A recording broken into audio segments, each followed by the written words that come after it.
तो आज हम क्वेश्चन नंबर 15 देखते हैं।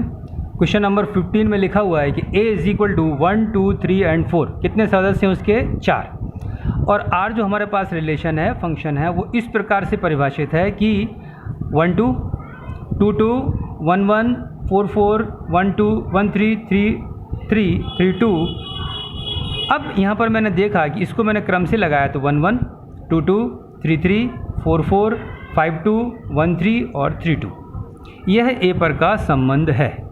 स्पष्ट है कि प्रत्येक x बिलोंग्स टू r के लिए हमने देखा कि x बिलोंग्स टू r, मतलब x r कैसा है? स्ववाचक है, क्योंकि हमने स्ववाचक की जो परिभाषा बताई थी उसके हिसाब से x और x इस कोष्ठक में जो छोटा कोष्ठक है उसमें जो दो सदस्य होना चाहिए वो दोनों एक जैसे होना चाहिए। यहाँ पर मैंने देखा x और x परिभाषा, लेकिन यहाँ पर देखिए 1, 1 हमारे पास है, इसका मतलब है कि यह स्ववाचक संबंध है। अब हमने आपको सममिति संबंध के बारे में बताया था। सममिति का मतलब ये होता है कि जो यहाँ पर अवयव हो ए बी तो वहाँ पर भी बी ए होना चाहिए। यहाँ पर मैंने देखा इसमें हमारे पास 1, 2 है, यस 1, 2 है, और 1, 2 किस में बिलोंग करता है? आर में। परंतु यहाँ पर मैंने देखने पर मुझे ऐसा कोई भी अवयव नहीं मिला जो 2, 1 हो। 1, 2 की प्लेस पर क्या होना चाहिए? 2, 1। यहाँ पर देखा मैंने 2, 1 नहीं मिला, इसका मतलब 2, 1 does not belongs to R, इसलिए आर सममित संबंध नहीं है। अब मैंने आपको पारंपरिक परिभाषा बताई थी। पारंपरिक परिभाषा के हिसाब से यदि ए बी अवयव हो आर का, बी सी अवयव हो आर का, तो ए और सी भी अवयव आर के होना चाहिए। अब यहाँ पर देखा मैंने कि भाई 1, 1 बिलोंग्स टू आर है, लेकिन जैसे ये 2, 2 है या 1, 2 है, 1, 2 बिलोंग्स टू आर है, लेकिन और ऐसा कोई अवयव नहीं है जो 1, 2 के बाद ये 2, 2 है। 1, 2 के बाद कितना है? 2, 2 है, लेकिन कायदे से परिभाषा के हिसाब से ये 1, 2 है, ये 2, 3 है, तो होना क्या चाहिए? 1, 3। ऐसा यहाँ कोई संबंध नहीं है, इसलिए आर पारंपरिक नहीं है। इसका मतलब है कि यह रिलेशन स्ववाचक है, पारंपरिक है, परंतु सम्मित नहीं है। चलिए अब हम इसका मतलब कौन सा विकल्प हमारे पास सही है? बी विकल्प सही है। अब क्वेश्चन नंबर 16 लेते हैं। क्वेश्चन नंबर 16 में हमने बताया कि ये आर जो है वो परिभाषित है A B such that A is equal to B minus 2, लेकिन उसने शर्त रखी है कि बी हमेशा 6 से ग्रेटर होना चाहिए, बी 6 से बड़ा होना चाहिए। अब मैंने इसको इस प्रकार से भी लिख सकते हैं कि ए बी सच दैट, हम ए को इधर ले गए और 2 को इधर लाए, तो यहाँ पर संबंध क्या बना? B minus A is equal to 2। शर्त तो वही की वही है, बी ग्रेटर देन 6। यह है किसका संबंध है? उसने बोला है कि एन पर का संबंध है। किसका संबंध है? एन। अब मैंने देखा कि अब यहाँ पर 8 minus 6 is equal to 2, b minus A बराबर 2 है और b ग्रेटर देन 6 है। इसका मतलब है कि यदि मैं b किससे बड़ा रखूं? यहाँ पर 6 से बड़ा रखना चाहिए हमको। मैंने क्या लिखा? 8 माइनस 6, और 8 माइनस 6 किसके बराबर है? 2। तो 8 बराबर कितना हुआ? b, और b ग्रेटर देन कितना हुआ? 6। इसलिए 6, 8 किसमें किसका अवयव है? r का। इसलिए कौन सा संबंध सही है? c, यह हमारा जो है सही विकल्प है।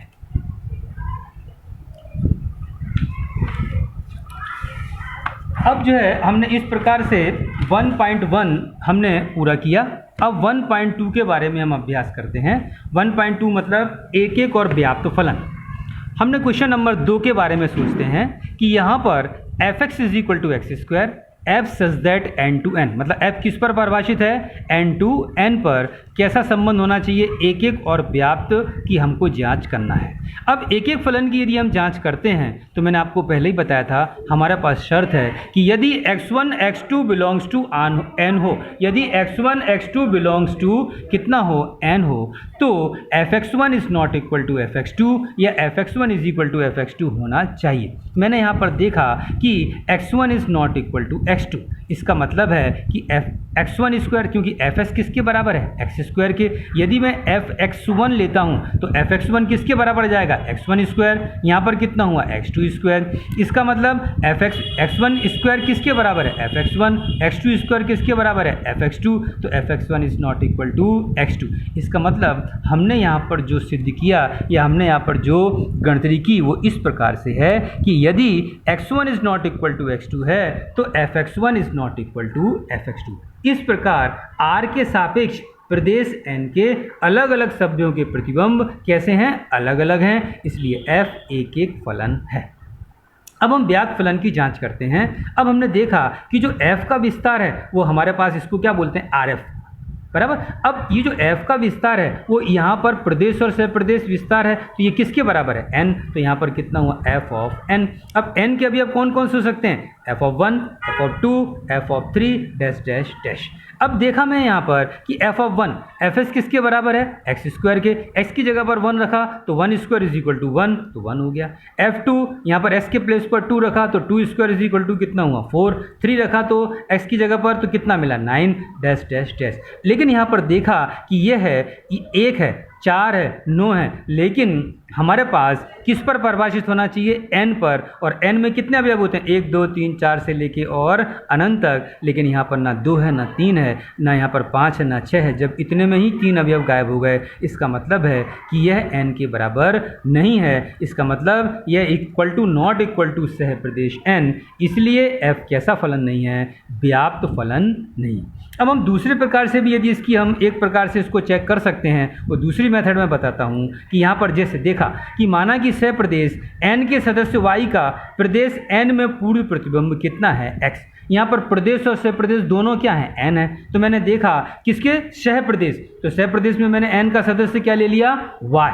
इसका मतलब है कि f of x is equal to कितना हुआ, y। यहाँ पर x भी अवयव है n का और y भी अवयव है n का। अब fs किसके बराबर है, एक्स स्क्वायर के, तो fs किसके बराबर हो गया, एक्स स्क्वायर बराबर किसके हो गया, y। चूंकि ये किस में बिलोंग करते हैं, n में, इसका मतलब है कि इनका हम वर्गमूल ले सकते हैं। इसका मतलब x इज इक्वल टू कितना हुआ, √y, क्योंकि मैंने पहले बता दिया कि x किस में बिलोंग करता है, n। इसका मतलब मैंने फर्स्ट से देखा कि क्या देखा कि यदि y इज इक्वल टू 2 हो, सपोज यदि हम y बराबर 2 रखें तो x की वैल्यू कितनी आ जाएगी, √2। लेकिन भाई √2 n का सदस्य नहीं है, क्योंकि आपको मालूम है कि प्राकृतिक संख्याओं के समुच्चय में रूट की संख्या नहीं होती है। इसलिए y बराबर 2 का n में पूर्व प्रतिबिंब नहीं है, इसलिए f कैसा फलन है, व्याप्त फलन नहीं है।